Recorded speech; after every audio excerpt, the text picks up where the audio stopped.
మీ business ఏదైనా మీ ఊర్లో promotion చేయాలంటే అది సుమన్ టీవీతోనే సాధ్యం. ఇప్పుడే సంప్రదించండి. గత వారం రోజులుగా మనకి ఈ తుఫాను సందర్భంగా అదేవిధంగా గత 4 రోజులుగా వస్తున్నటువంటి మొంతా సైక్లోన్ సంబంధించి ప్రకాశం జిల్లా అంతా కూడా విస్తారంగా వర్షాలు కురిసినాయి. దానివల్ల చాలా మట్టుకి మనకి వాగులు పొంగడం, నదులన్నిటిలో కూడా ఫుల్ ఫ్లెడ్జ్డ్ వాటర్ రావడం, తర్వాత చెరువులన్నిటిలో కూడా ఫుల్ ఫ్లెడ్జ్డ్గా వాటర్ ఉండడం వల్ల సో అవన్నీ కూడా మనం పొలంలోకి, చేలోకి, చెరువులోకి వెళ్ళడం వల్ల కొంత పంట నష్టం జరిగింది. అయితే దానిలో సందర్భంగా కొన్ని ఏరియాస్ అయితే బాగా డిస్టర్బ్ అయినాయి.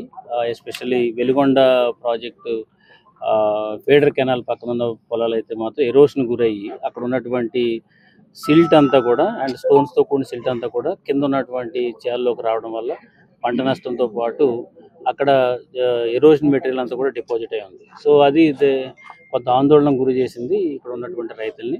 సో అది దాన్ని స్వయంగా చూద్దామని ఇక్కడ రావడం జరిగింది. అదేవిధంగా మొత్తం ఇక్కడ ప్రకాశం జిల్లాలో ఉన్నటువంటి ఈ డోర్నాల మండలం ఎర్రగొండపాలెం నియోజకవర్గానికి సంబంధించినటువంటి కొన్ని ప్లేసెస్లో మొన్న తుఫాను చాలా డ్యామేజ్ చేసింది కాబట్టి అవన్నీ కూడా పరిశీలించి అధికారులందరినీ కూడా తీసుకొచ్చి సో దానికి పరిష్కారం ఏంటి, ఇమీడియట్గా చేయవలసింది ఏంటి అనే దాని మీద అధ్యయనం చేద్దామని చెప్పేసి నేను మొత్తం జిల్లా యంత్రాంగం అంతా రావడం జరిగింది. నాతో పాటు మనకి మార్కాపురం మన ఆర్డీఓ గారు, ఆ తర్వాత ఎర్రగొండపాలెం పార్టీ ఇన్ఛార్జ్ ఎరిక్సన్ బాబు గారు, ఆ తర్వాత ఇంకా గ్రామంలో ఉన్నటువంటి ప్రజలతో కూడా మనం ఒకసారి ఇంటరాక్ట్ అవ్వడం జరిగింది. సో డెఫినెట్గా దీనికి ఏదో ఒక సొల్యూషన్ ఇవ్వడం అనేది జరుగుతుంది. సో ప్రస్తుతానికి ఇప్పుడు ఉన్నైతే ఏదైతే పొలము ఒక అబ్బాయిది ఇంతకుముందు ఈ బాగా డిస్టర్బ్ అయ్యి తర్వాత నా పొలం అంతా పోయిందని చెప్పేసి చాలా డిస్టర్బ్ అయ్యాడు. అతను పలకరించడానికి కూడా వచ్చాము. సో అతనికి భరోసా ఇచ్చింది ఏంటంటే ముందు రాళ్ళు ఏవైతే ఉన్నాయో అవి తొలగిస్తే పంట పండించుకోవడానికి వీలుంటుంది కాబట్టి ఇమీడియట్గా చేయడం జరుగుతుంది.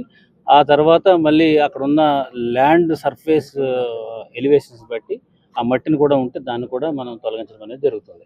ఏదేమైనప్పటికీ కూడా జిల్లా యంత్రాంగం, ప్రభుత్వం కూడా ఎప్పటికప్పుడు మనకి దీనికి సంబంధించి తుఫానుకి సంబంధించిన డ్యామేజెస్ని కూడా ఇమీడియట్గా కంట్రోల్ చేయమని ఆదేశాలు వచ్చినాయి.